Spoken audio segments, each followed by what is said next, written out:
Hello दोस्तों, कैसे हो।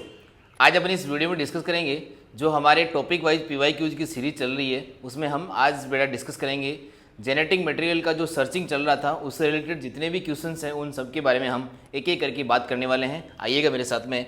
देखो, पहला क्वेश्चन है the unequivocal proof of DNA as the genetic material come from study on. किस पे स्टडी करने के बाद में हमें जेनेटिक मटेरियल जो है वो DNA मिला। तो हमारा यहाँ पे आंसर चला जाएगा बेटा बैक्टीरियोफाज। जो डी वाला आंसर है इसमें आपको थोड़ा सा करेक्शन मैं आपको करके दे देता हूँ कि इसमें आपको बैक्टीरियोफाज ये जो है, ये जो बैक्टीरियल वायरस है जिसे अपन बैक्टीरियोफाज बोलते हैं, T2 बैक्टीरियोफाज, इसके बाद में ही हमें ये देखने को मिला। तो बैक्टीरियोफाज इसका आंसर चला जाएगा। चलो नेक्स्ट क्वेश्चन बेटा हम यहाँ पे डिस्कस करते हैं। नेक्स्ट क्वेश्चन है the final proof of DNA as the genetic material come from the experiment of.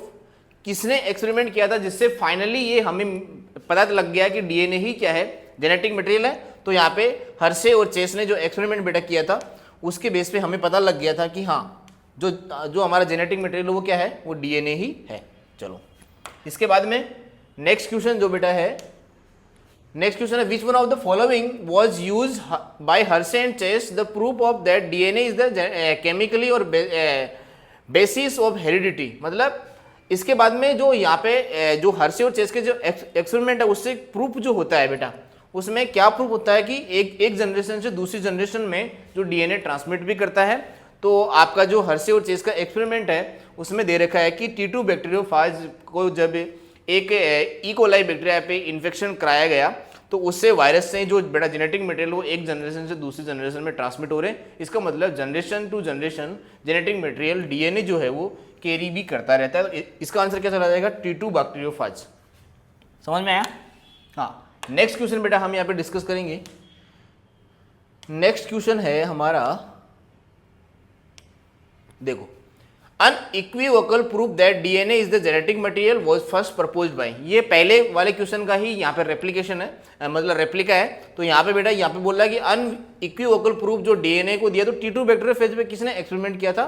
तो यहाँ पे T2 बैक्टीरियोफेज पे एक्सपेरिमेंट बेटा जिसने किया था वो है अल्फ्रेड हर्शे और मार्था चेस। हर्शे और चेस लिखा आएगा या फिर अल्फ्रेड हर्शे या फिर मार्था चेस लिखा आएगा। तो इसका आंसर क्या चला जाएगा, सी इसका आंसर चला जाएगा। चलो नेक्स्ट क्वेश्चन है which scientist experimentally prove that DNA is the sole genetic material in bacteriophage. ये फिर से वही बात है कि DNA जो है वही जेनेटिक मटेरियल है, सोल जेनेटिक मटेरियल है कि होल ओवर वर्ल्ड में जितने भी बायोलॉजिकल सिस्टम है उन सब में बैक्टीरियोफाज जो है वो उस पर एक्सपेरिमेंट करने के बाद में हमें DNA को जेनेटिक मटेरियल एक्सपेरिमेंटली हमने प्रूव कर दिया। और वो साइंटिस्ट कौन थे, वो थे बेटा हर्शे और चेस। फिर से वही सेम टाइप का क्वेश्चन रिपीट हुआ है। ट्रांसफॉर्मिंग प्रिंसिपल किसने दिया था, सीधी NCERT की पहली ही लाइन है जिसमें यहाँ पे ग्रिफिथ ने ये एक्सपेरिमेंट बेटा प्रूव किया था। उसके बाद में transformation experiment using pneumococcus bacteria led to the hypothesis that. ये जो ट्रांसफॉर्मिंग प्रिंसिपल बैक्टीरिया का जो किसने दिया था बेटा, ये दिया था यहाँ पे क्या, तो यहाँ पे ऑप्शन दिया DNA is the genetic material कि DNA ही जेनेटिक मटेरियल है। Bacteria have sexual reproduction, bacteria sexual reproduction रखता है। Chromosome are the made up of DNA। देखो सारी लाइन सही है, लेकिन जो हम यहाँ पे पढ़ रहे हैं न्यूमोकॉकस बैक्टीरिया पे जो इन्फेक्शन है उसकी बात कर रहे हैं, तो उसके केस में कौन सी लाइन ज्यादा सही है उसके बारे में हम यहाँ पे डिस्कस करेंगे। RNA is the transfer link, RNA transfer link होती है। देखो तीनों लाइन ही सही है, किसी में कोई गलत बात नहीं लिखी हुई है, लेकिन हमें यहाँ पे बताना है कि न्यूमोकॉकस बैक्टीरिया जो है वो एक्सपेरिमेंटली जो यहाँ पे जिससे वो उसका जो बेटा रिजल्ट मिलता है वो है DNA is the genetic material कि DNA ही क्या है, हमारा जेनेटिक मटीरियल है। चलो लास्ट क्वेश्चन है the molecule that can act as the genetic material must fulfil that the trait given below except. देखो ये बोला कि DNA ही जेनेटिक मटेरियल, तो एक किसी भी मॉलिक्यूल को जेनेटिक मटेरियल बनने के लिए कौन कौन सी बेटा क्राइटेरिया जो फुलफिल करनी पड़ेगी। तो पहला है it should be the able to express itself in the form of Mendelian character. मतलब मेंडेलियन कैरेक्टर के अकॉर्डिंग वो अपने आप को नेक्स्ट जनरेशन में एक्सप्रेस करना चाहिए, जो कि DNA करता है।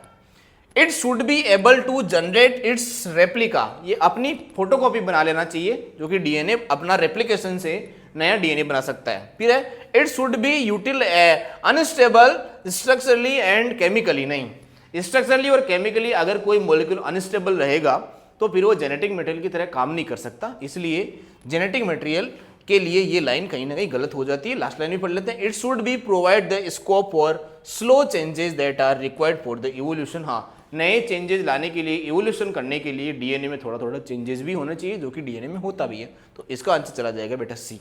चलो सारे क्वेश्चन आपने लगाए, जेनेटिक मटेरियल की सर्चिंग में जितने भी क्वेश्चन थे वो सब हमने लगा दिए हैं। और इससे आगे हम डीएनए रेप्लिकेशन कैसे होता है, डीएनए ट्रांसलेशन कैसे होता है, ह्यूमन जीनोम प्रोजेक्ट, इन सब एक एक टॉपिक के जितने भी नीट में प्रीवियस ईयर में जितने भी क्वेश्चन आए उन सबको हम एक एक करके डिस्कस करेंगे। Okay, thank you.